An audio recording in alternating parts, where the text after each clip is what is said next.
you're over 50 or over 60, I found the one indicator you need to trade. Over 50? Use this one. Most traders our age don't need more indicators, they need fewer, and they need more time to trade. An easier trading schedule. Today, I'm going to show you how you can trade and make money and be profitable in the market, and also using as little as possible, as little indicators as possible, taking away all the confusion. You don't have to learn all this fast-paced stuff. Have you noticed the little videos that you watch, all fast-paced, things getting thrown at you left, right, and center? Really difficult to follow sometimes, and all the abbreviations and all the new stuff you have to learn in the market. Forget about all that. I'm going to simplify it down to the easiest bit of trading you've ever seen. For those of you who don't know me, I'm Rob. For those of you who do know me, I am still Rob, and I'll always be Rob. Let's go and have a look at the charts, and let's go and see if this will help you with your trading. What I do find is so many traders come into the market. They come into the market and they find out there's just so much going on, so much confusion, so many different systems, so many different indicators. Look at this. This is just a blank chart. Do you know that you can actually just look at this blank chart and simply trade off it? But do remember, because so many older traders come into the market using their pensions or their life savings. And the difficulty behind that is understanding that you could possibly lose that. And you don't need that when it's your last money on earth. Look at the market from a different perspective. If you learn a system, if you learn how to work on these charts, do yourself a favor.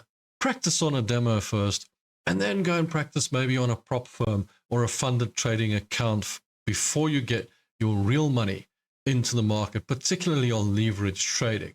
And I always tell older people, if you're going to survive, rather invest in shares, set and forget, and live off the dividends and live off the growth of the market. It's much better than actually learning to trade. But if you want to have a bit of fun and you want to trade a little bit, this is the way to go. And if you can get a prop firm account, you might have some fun with that as well. If you need one, there is some in my blog, and my blog link is in the description below as well. What do I do though? I go to this chart and I see a blank chart, and I know after years of experience, I've been doing this for 34 years. That's a long time. I'm a real fossil. And if you look at this, you can simply decide which way the market's going to go from this.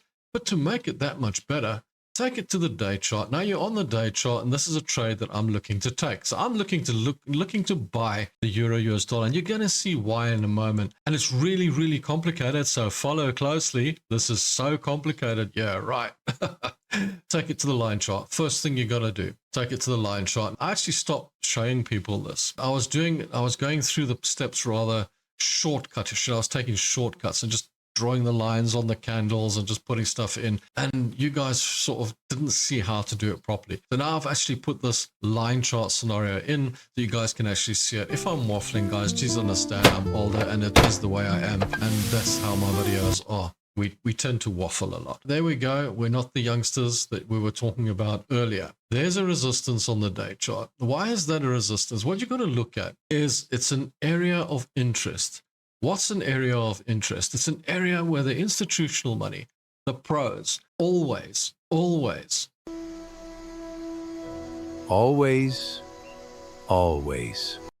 off of that area until a point where it actually breaks out. So it's a breakout trade, which means it's like chipping at a wall. If you're chipping away at a wall like a prisoner trying to chip out of a wall, eventually they're going to break through and they're going to run away. And that's what happens with trading as well. It does exactly the same thing. What you're looking for is every time it hits that level, and if there's more than 3, you've got a good resistance, that it's going to come back. But after about 8 times, start concerning yourself that it might actually break out or break through. We trade 3 ways. We trade with the trend. Trend is your friend. We trade in a range, which is between the resistance and the support. And we also trade breakouts, where it breaks out or breaks down or counter trades on a trend. Now you've got your resistance. Now you want to draw your support in. So you look at the bottom here and you see a level here where there's definitely a level of support. And what am I doing here on the line chart is I'm drawing in the levels on these closing prices. You see, the candles have wicks, which have highs and they have lows. And the highs of the lows of the day are important in some cases, but your most important price of the day is your closing price. And if you can draw the levels in on closing prices, then you've got some really accurate levels. The market's not as objective as you think. The market's a subjective place. It doesn't have to be 100% accurate, but it does help if you've got a little bit more accuracy in when you're drawing your lines. Don't forget, ladies and gentlemen, trading is risky. 75% of traders do lose money trading this way, or trading on the markets and leverage trading. And if you think you're going to be part of that 25%, just remember, of that 25% that are not losing, half of them are effectively only breaking even, which is not really going to help you either, because only 12% are actually winning. Then you want to be part of that. You don't want to be part of the losing lot. So that kind of does bode for interesting trading if you think about it. So there you go. Don't forget, trading's risky. If you want to trade with the day or day on some research and that sort of thing, don't forget to join the members area and subscribe. It's important to join the members area though, because then you get a lot more. So now we take it back down to the H4. We take it down to the lower level. Now we can see clearly that we're in this range. There's your resistance. There's your support. That's your daily resistance. That's your daily support. It's not religious that you have to say, well, that's my resistance and that's my support and that's it and that's the end of it and I'm not going to do anything else. No, you might look at the 4 hour and see something else of concern, because if I buy this, I want to know where it's going to land up. So look at the 4 hour as well and say, well, don't draw too many lines in and don't put too many indicators in. You can draw it in here and just say, you know what, on the 4 hour, there is actually a level here, a level of interest, that when the price gets there, it might actually stop and might actually come back, because there is a level here where it does like to get stuck. So just keep that in mind. It's important to keep that in mind. How do I know that the price has turned around? I can draw a trend line in and I can see if it breaks. If I draw a trend line in here, I can draw it here, I can draw it down there. Doesn't matter. If I see it breaking that level, then I know it's counter traded and it is definitely going the other way. I can also draw one further closer down here. But what I want to do now is take it back to the candles. And why do I use the candles? What are the candles for? Why do I want candles on my chart? Well, as you can see, I don't put any other indicators on my chart. I don't put volume. I don't put RSI. I don't put stochastic. I don't put moving averages. I don't put any of that stuff onto my charts. My charts are pretty blank. So it's interesting to note that if you've got candles, you can see that big red candle there. What's it telling you? It tells you there's a lot of volume of selling pressure. Over here, a lot of volume of selling pressure. So you can see the pressure in the volume. You can see the selling pressure. The green candle, big green candle up, there was a lot of buying pressure. So you can see the bullishness within the market. It's telling you what's happening in the market. The system we use is insanely complicated. And when I talk about the one indicator, I'm actually not giving you an indicator. I'm giving you a system that you can use to trade with. Understand this one thing. Win rates don't make you money. Win rates don't make you money. They never will. And the market's 50-50. Every single time that you take a trade, you have a 50% chance of winning and you have a 50% chance of losing. It's a fact of life. There's nothing you can do about it. It's like yin and yang. It's just how life is. What I do is I wait for it to get into the support. When I see a big green candle coming out of the support here, I'm going to buy. When I see a big red candle coming out of the resistance, I'm going to sell. What I've got here is that understanding of how far away the next resistance is, so that if I do go long and I do buy it, the first thing I do is work out my stop loss, which is going to be there. I work out my take profit, which is going to be there. And I see that I've got a good risk to reward. Now, why do I do that? What do I need a risk to reward for? Now, I see a lot of people going around in the market and saying, don't chase risk to reward. Don't chase 2-to-1. Don't chase 3-to-1. Simply chase the 1-to-1. I get that. But win rates don't make you money. So you're not going to win more trades than you lose. You're probably going to end up with a 50-50 scenario. So the basis of my strategy is you need to win more on your winning trades and lose less on your losing trades. Now remember this, win more on your winning trades, lose less on your losing trades. How do you do that though?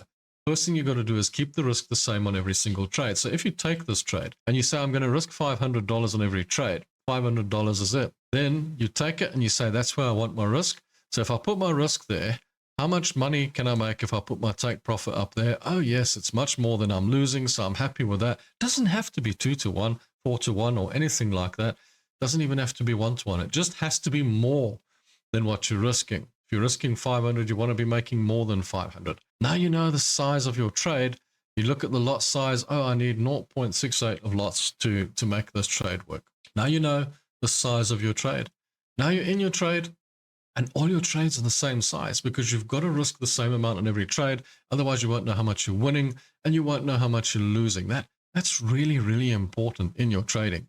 Because if you change your risk sizes, don't you think you're going to have a problem when it comes down to how much you're making and how much you're losing? That's as simple as the trade gets. Now you can see I'm in the support. I'm waiting for a green candle to bounce out here. I'm going to buy this trade, and then it's going to be good enough for me. I'm going to wait for it to get to my take profit, and then I'm going to take profit on it. That's the trade. The understanding is, what you've got to get over is that trading is about psychology. Trading is all about psychology. It's got nothing to do with the charts. The charts are something that we use to manage our trades, to get ahead with our trades, to know what we're trading, to understand that we've got some kind of edge in the market. We feel confident because we've got charts, because charts tell us that this happened in the past. The probability is that it'll happen in the future. Now understand the 50-50 ratio has got nothing to do with risk to reward. It's got nothing to do with the probability of trading. It's got to do with your probabilities, the universe. Every single thing you do in life has got a chance of working out, and it's got a chance of failing. And the same applies to trading. Now, if you understand that there's a possibility that you're going to lose in the market, that you're not going to win every trade, and those traders, those young traders, those little kids that turn around to you and say, I win every trade, what they're doing is they're getting into a trade and they're jumping out of it too early. They're getting in with all dreams of making $1,000, and they take a $10 profit on every single trade, and then they say, I win every trade, and they're risking $1,000 on all the trades. And just remember, to make those big sums of money like $180,000, $150,000, you've got to risk that amount to even get close to that. You can't risk $1,000 and make that kind of profit. You've got to risk like $50,000, $60,000, $70,000, $80,000 to get to that kind of profit. Now the big thing here, and here's the big thing for you oldies, you golden oldies like myself, the important thing to understand in the market is do this. Don't sit and watch charts all day. That's not the game. The game is not to sit here watching charts all day, to sit trading on 5-minute charts, where 99% of traders lose, by the way. The trick here is to come in the morning, look at the market for what it is, see what you've got, say, ooh, this looks interesting. Plan your trades, take your trades, put your stop loss in place. You've chosen your stop loss. You know you're risking the same on every trade. Put your take profit in place. Put the trades in, leave them, set and forget, even though it's on leverage trading. When I say set and forget, I don't mean set and forget for 30 years. I mean, come back and check it through the day. Come back and check it from time to time. Have a look on your mobile phone, perhaps while you're shopping or on the beach. But don't sit and watch the charts all day. Because what happens when you sit and watch the charts all day is you go long on a product. And maybe it's the euro US dollar, maybe it's oil, maybe it's the S&P 500, who knows. You get involved in the trade and it's going well. You're getting a green candle, everything's looking good. Suddenly you get a big long red candle. Something happens, somebody says something. Bit of volatility in the market. You see the red candle, you jump out of the trade because you think, ooh, it's going against me now. I'm in trouble. Let me get out of this before it really takes all my pension. And then you click out of it. And the minute you click out of it, it goes green again. It goes the other way. So you think, well, wait a minute. It's going the way I expected it to in the first place. Why did I get out? Let me get back in. So what do? You get back in. You get back into the trade when it's halfway up. And then it says, well, I actually did want to go down anyway. And then it carries on going down and it takes them more money again. And you lose even more. Don't sit and watch charts all day. It's going to confuse you and it's going to drive you insane. Don't have too many indicators on your chart. It's going to confuse you. You're going to start trading against yourself. That's the worst part. Don't sit with 100 monitors all over the wall. You don't need them. Why do you need so many monitors over your desk? This is something that young people want. They want all kinds of fancy tools and fancy things all over the place. You don't need it. It's not important. And all that fancy stuff and all those fancy pictures all over the monitors, the real stuff costs a lot of money, which the institutional traders have. They pay for that stuff. They pay for Bloomberg terminals and stuff like that. Around 50,000 Rand a month. You want to pay that? That's entirely up to you. I don't know. Depends how much you want to pay, how much you want to throw down the toilet, because there's a lot of money to be wasted here. The easiest way to trade is what I just showed you a moment ago. Follow the money, follow the institutional money. Your sole job in the market when you're trading, when you leverage trading, is to look for the liquidity, take the liquidity, and follow it with the money. And if you want to know more about stuff like that, and if you want to know more detail on how to do that, I've got many, many more videos in my system here that'll show you exactly how you can do that on a regular basis and make a profit in the market. So I want to thank you guys for watching, and I hope you'll watch the next one. And don't forget to subscribe while you're here. Till the next one, don't forget, join us on the live shows Tuesday and Thursday. Cheers, ciao, and bye.